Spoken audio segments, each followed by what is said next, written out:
But before we will move to sauce number 3, oh boy, the tamale pekka. This is where Pastor Pat Sweet said it tamarind started and getting smoky hot. chili. Either the third or fourth one. Did you get insider info Yeah, from he Pastor said it Pat? starts getting hot. Yep.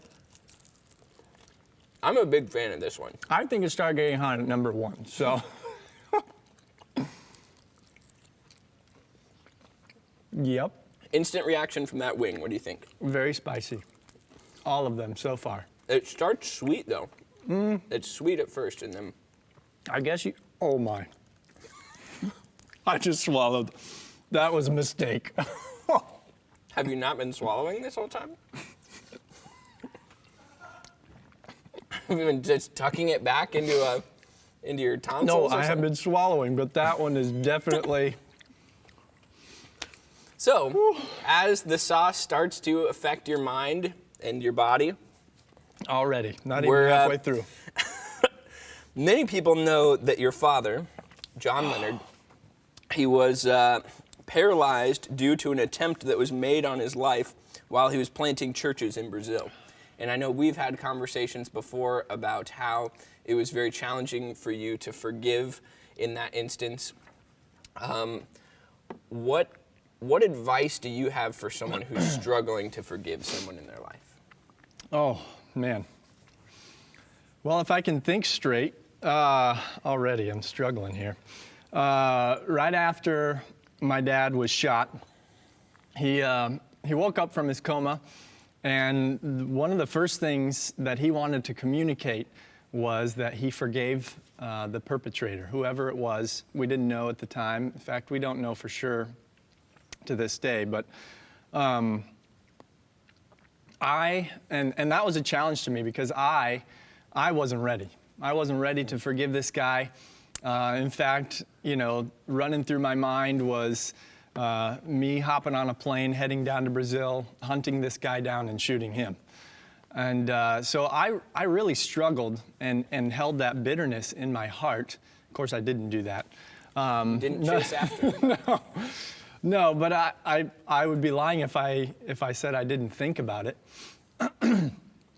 So I struggled with that for a very long time and holding that bitterness in my heart. In fact, it was years later, my dad actually got well enough to where he headed back to Brazil 2 years later to the mission field, and I stayed here to go to college. And I remember still holding that bitterness in my heart. One specific week, and I went to Bible college. In my devotions that day, or that week, I had heard, or I had read about forgiveness. And then again, in one of the chapel sessions that week, I had heard about forgiveness. And then right here, where we're filming this, here in this auditorium, sitting right over in the corner, I heard another message that Sunday morning about forgiveness. And it was like God was trying to get my attention, that I had held that bitterness in my heart for so long, and I had to let go of that. I had to forgive the guy who had done this to my dad and to my family, and forgive him. It was like God was telling me, I have forgiven you of so much. We just finished celebrating Easter and about what Jesus has done for us, dying on the cross for our sins, the many sins that I knew I had committed.